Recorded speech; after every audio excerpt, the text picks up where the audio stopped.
श्रोतेहो नमस्कार. जय जय रघुवीर समर्थ. समर्थांनी रचलेले मनाचे श्लोक आपण बघत आहोत.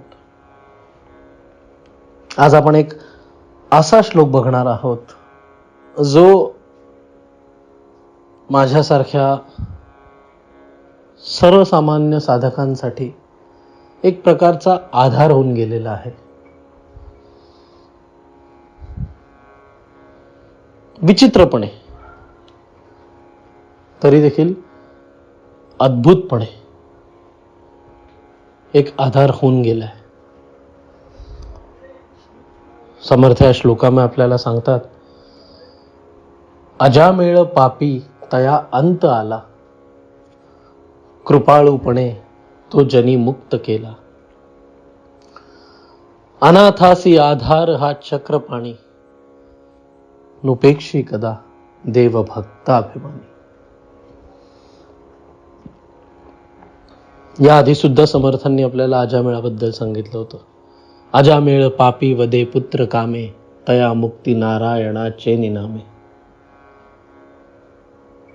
हे श्लोक जे आहेत, मनाचे श्लोक जे 205 आहेत, त्यामध्ये हे 2-3 श्लोक जे आहेत, तसेच भगवद्गीतेमध्ये जे 700 श्लोक आहेत, त्याच्यामध्ये देखील 5 ते 6 श्लोक आहेत.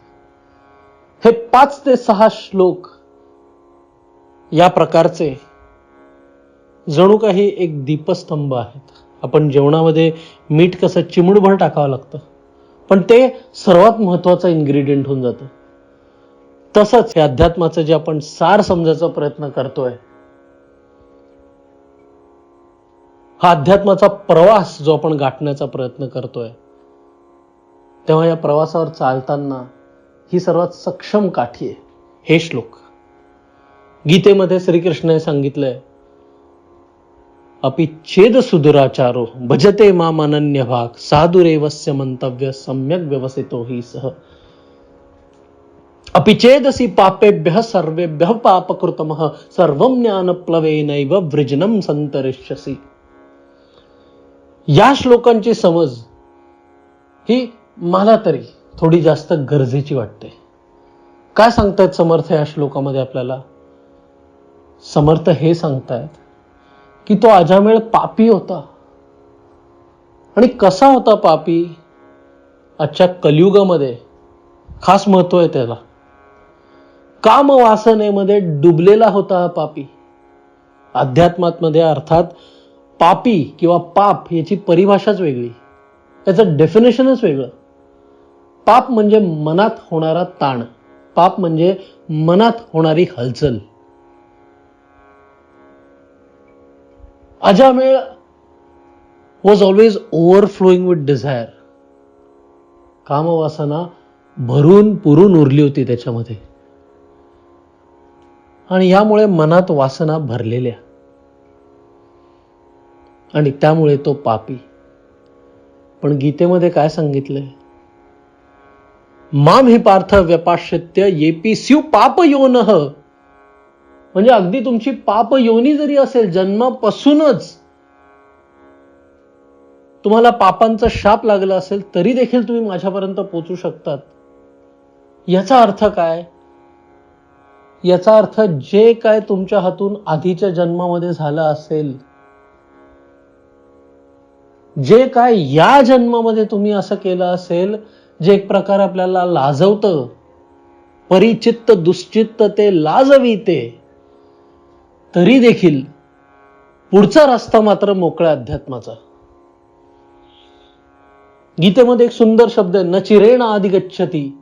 याचा अर्थ तुम्हाला जेवढं वाटतंय वेळ, तेवढा देखील लागणार नाही, त्याच्यापेक्षा कमीच लागणार आहे. त्यामुळे पहिली गोष्ट आपण समजून घ्यायची आहे की हा समाज, हा संसार, हे जे आपल्याला पापचा एक फंडा, पापचा एक कॉन्सेप्ट शिकवतो, या विपरीत अध्यात्मात पाप काहीतरी वेगळंच आहे. पाप म्हणजे फक्त आपल्या मनात होणारा त्रास. हा जर त्रास आपण पुसून काढू शकलो, तर आपण याच्या आधी काही का केलं नसो, आपण त्याच्यापर्यंत पोहोचू शकतो, तद्रूप होऊ शकतो. आणि कसा होऊ शकतो? आपण एवढे मोठे जर आजपर्यंत पाप करून बसलो असू कुठलेही, तर तो आपल्याकडे दुर्लक्ष का करणार नाही? हे आपल्याला समजून घेतलं हवं की ती तर ऊर्जा आहे, तो चैतन्य आहे. तो कसा कोणाला वेचेल आणि कसा कोणाला लांब ठेवेल. मना वीट मानू नको बोलण्याचा, पुढे मागुता राम जोडेल कैचा. आपण नाव जर घेतलं किंवा आपण नाम धरलं तर त्या ऊर्जेकडे पर्यायच नाहीये. जया चक्षुने लक्षिता लक्षवेना, भवा भक्षिता रक्षिता रक्षवेना. एकदा हे जग, हा संसार, हे मिथ्य आपण गिळून टाकलं की तद्रूप होण्याशिवाय पर्याय उरतच नाही. मग तो लपणार कुठे आपल्यापासून? आपणच तो होऊन जाऊ तेव्हा. त्यामुळे समर्थ इथे सांगतात की मनात वासना भरल्यात तरी देखील तुम्ही तिकडे पोहोचू शकता. आजपर्यंत पाप झालेत, आदल्या जन्मात पाप झालेत, तरी देखील पोहोचू शकता.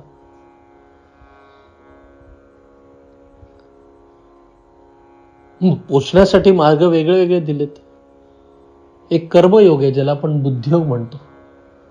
तो एकच ध्येय पकडतो आणि जे काय बाकी संसारात करतो, यत करोशी यद अश्नासी यद जोशी तदासी यत, जे काय तो करतो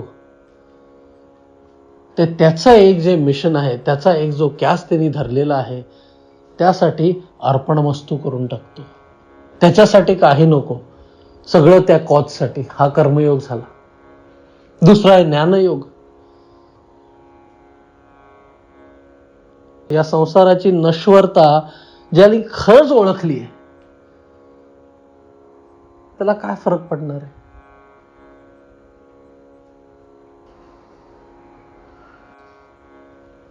मात्रा स्पर्शास्तु कौंतेय शीतोष्ण सुख दुःखदाह आगमन पायिनो नित्याह स्थांततेक्षस्व भारत. ज्यांनी या संसाराला ओळखलंय, ज्याला माहितीये की हे संसार फक्त द्वंद्वांवर काम करतं, दिस वर्ल्ड ऑपरेट्स ऑन ऑपोजिट्स, आणि तो एकदा यांच्या पलीकडे गेला तर खरंच कसा फरक पडणार आहे त्याला या जगाचा? यम हि न व्यथयन्ते ते पुरुषम पुरुषर्षभ समदुःख सुखम धीरम सोमृतत्वाय कल्पते.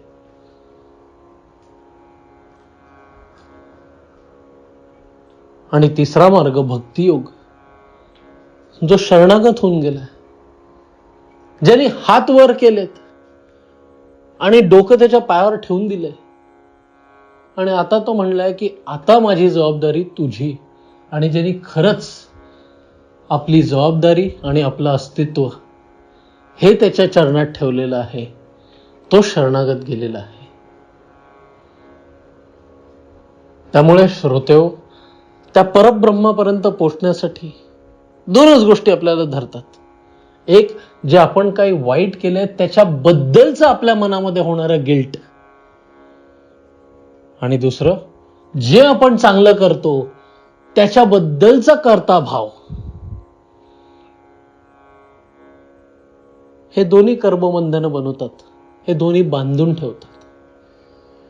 या संसाराने जे काय कंडिशनिंग आपलं केलंय आणि जे काय आपल्याला सांगितलंय ते या संसारापर्यंत ठीक आहे, अध्यात्मात त्याचं काही काम नाही आहे. जर तुम्हाला कोणी सांगितलं की खूप चांगलं बनायचं, तर एवढं लक्षात ठेवा की चांगली कामं आणि त्या चांगली कामांची जाणीव असणं हे पण तेवढंच आपल्याला अडकवून ठेवतं. यम हि न व्यथयन्ते ते पुरुषम पुरुषर्षभ, जो या द्वंद्वांच्या पलीकडे गेलाय, ज्याला हे द्वंद्व अफेक्ट नाही करू शकत, तो इमॉर्टॅलिटीसाठी तयार होतोय.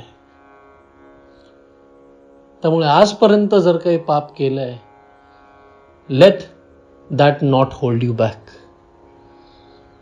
हरिओम तत्सत.